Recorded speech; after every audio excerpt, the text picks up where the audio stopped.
Travis Wingoodsell. Yeah, I'm testing out the community room again. See if it'll be conducive to my breathing with the allergies. So we'll see. There have been some changes in here. But last night I learned of the betrayal of Chris Stewart concerning his opinion on the documents, purposely exaggerating to minimize the seriousness of what was done. And I found his connection to the Danites in Missouri. And in case you're unfamiliar, Brigham Young, with Heber C. Kimball, joined the church 1832. Their intent purpose was to destroy this church, Joseph's church, and they succeeded. The method of doing that involved first infiltration, and that is becoming a member of the organization, then recruiting, converting through missionary work, others like-minded into the group. Because of Canandaigua, New York, 9/11/1826, I was able to identify the historical significance in connection with Joseph Smith Sr. And what happened was that the anti-Mason movement burned down all of the Masonic lodges. Can you please turn back on the light?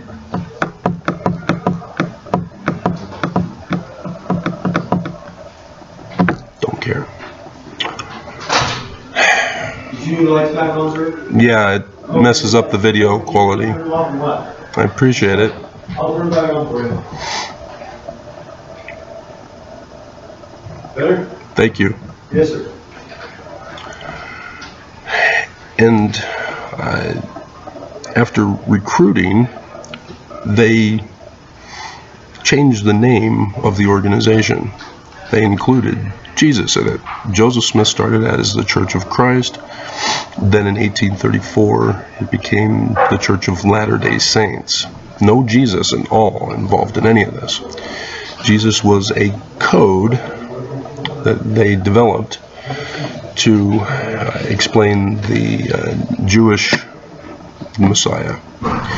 And as the Gospels were originally Jewish Messianic literature and not literal history, they were just following that pattern,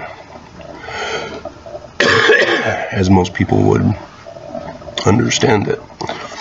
But Brigham and Heber were still going around converting people into what they were calling a Christian Jesus church.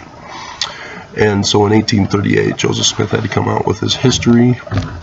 History, it's not literal, in which he symbolically portrays the organization as learning of the Jews, language of the Egyptians. And in so doing, I was beginning to realize that his organization had been infiltrated. And so they became populous, became numerous within the organization. And then they created a secret headquarters, and they named it Adam-on-Diamond. It was a mockery joke, but it had multiple purposes in naming it as such. And in 1838, after Joseph Smith did his history, it was time they needed to take over, because Joseph Smith was not staying locked up. It was the Danites who were going around committing crimes in secret as thieves in the night, getting the neighbors upset and blaming Joseph as the leader. And so he was constantly being arrested for what the Danites were doing. Danites were also practicing polygamy in secret behind Joseph's back. And with all of these crimes that the Danites were committing, they were hoping to get Joseph out of the way so that they can run the church. And because he wasn't getting out of the way, they then, in 1838, decided to get themselves involved with election fraud. And it was in Missouri, in Daviess County, where Adam-on-Diamond is. And so they gathered the Danites together in Adam-on-Diamond. And they all went down to the election place and there tried to prevent the election of one of the candidates and putting in one of their own candidates in his place. And Stewart was beaten in that incident, and that's where I made the connection to Chris Stewart. And John D. Lee was also involved in that incident as well, as I've come to find out in my research. And so these Danites are confirmed because of the election fraud scandal that they tried to pull in Missouri in 1838. The Danites then threatened the judge and the sheriff, forced them to sign a document saying it was Joseph Smith who was in charge of all this. And so with the added ordering of, or calling Orrin Porter Rockwell to assassinate the governor, the Danites would hope that Joseph Smith again would get in trouble and be permanently locked up this time. And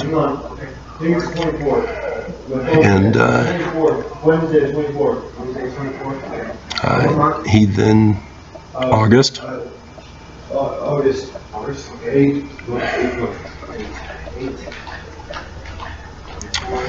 And sure enough, Governor Boggs would go on to sign the execution order, extermination order of the Mormons, and had Joseph Smith locked up in Liberty Jail.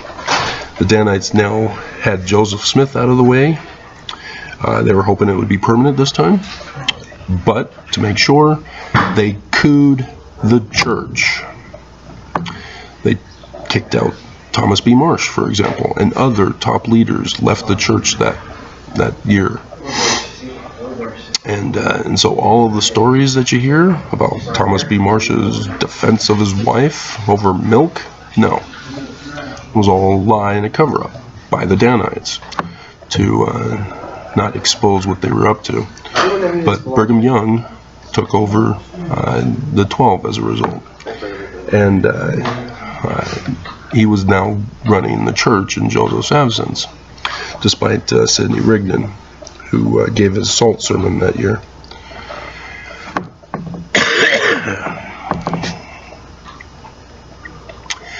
And with the coup of the church, they still kept going. They weren't finished yet. Joseph Smith would go on to get out of jail, Liberty Jail, the next year. And there's some events that took place that a certain Brigham had no authority to do, and that would be utilized later on in his life when he's king. But Joseph Smith comes back. He now knows the perils by false brethren. Remember Nelson using that? It was against me.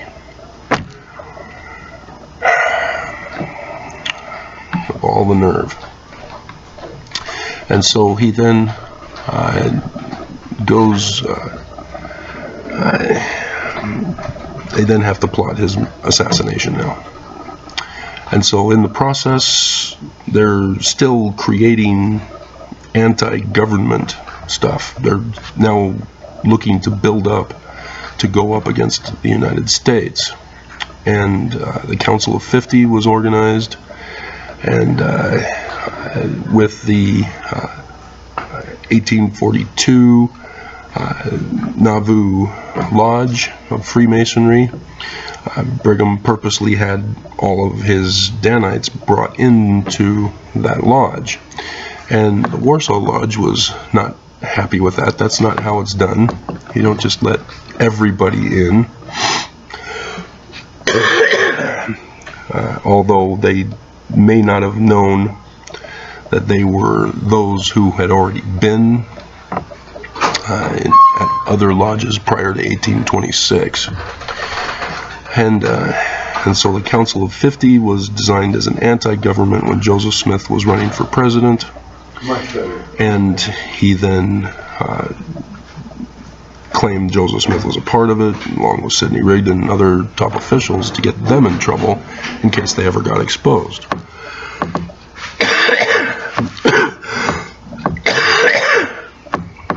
You can't run for president if you're also a part of a secret anti-government institution.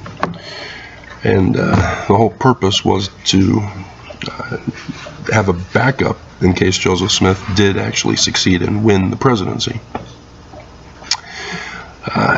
But they also had other plans, and one of those was to assassinate him.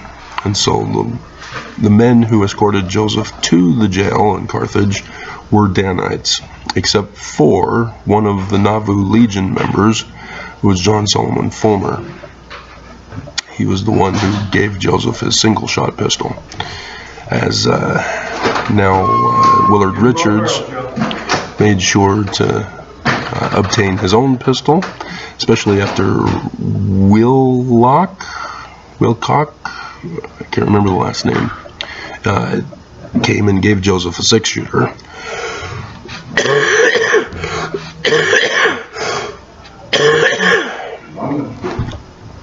And so John and Willard didn't go in with pistols, and so they needed something as a backup. Because 19 July 1840, Joseph Smith knows Brigham is now the leader of the Danites and calls him out for it. In section 117, Joseph Smith uses for Newell K. Whitney, who had his home right there next to Adam on Diamond, and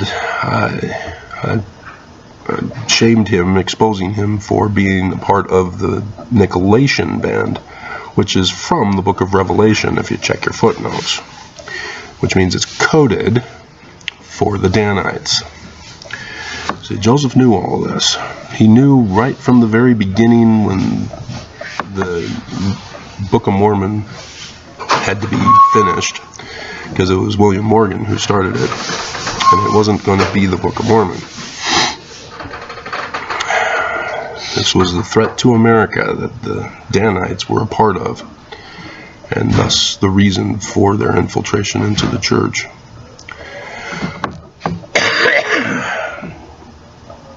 And so they wanted revenge on those who saved America, and that was Joseph Smith Sr., and they found out through the Book of Mormon that it was them. And so having assassinated Joseph Smith, Brigham Young now had control of the church, and then he destroyed it, even to burn down the Nauvoo Temple with his Illuminati inverted pentagram, which is the group of origin.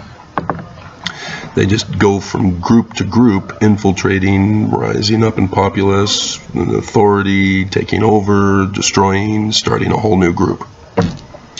That's the pattern. And an election fraud apparently is involved. And so that's what we're seeing here in these latter days, according to the time frame of John's revelation. As we are seeing MAGA emerge, they destroyed the GOP and formed a new organization.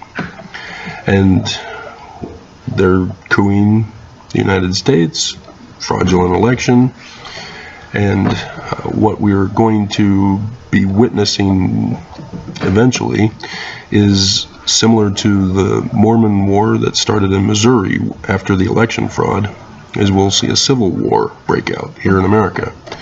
And with an election coming up, with the potential of locking up of a certain leader of this group,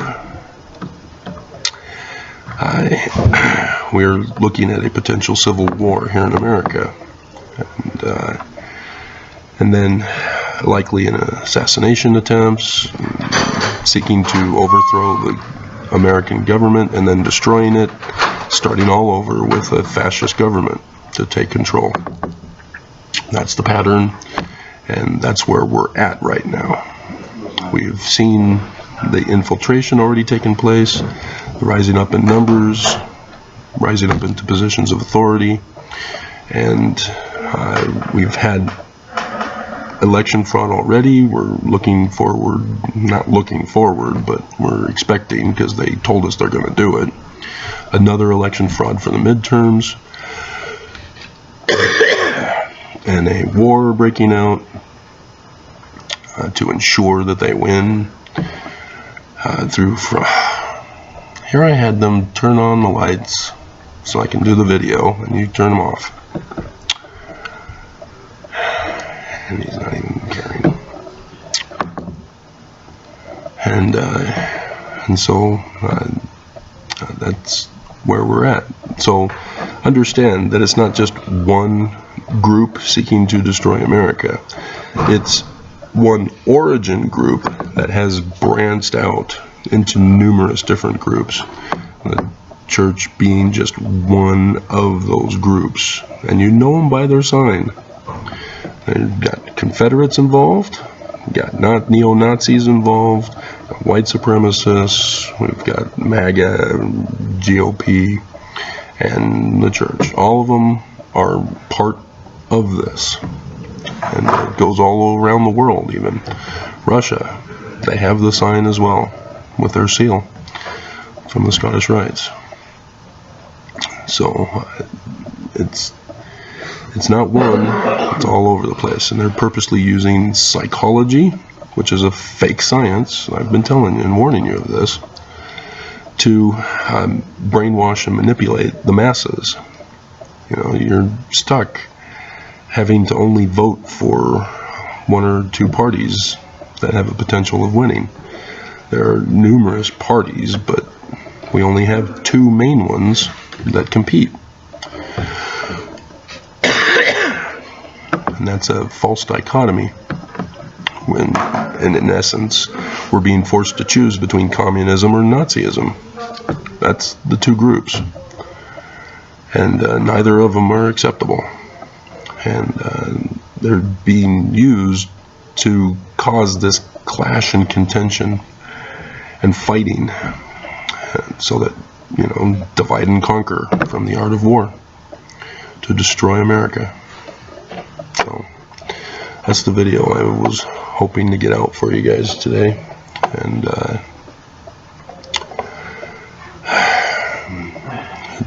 it's so frustrating, as people tend to want to sleep in, and I'm wanting to get up and get to work, and yeah, it's tough.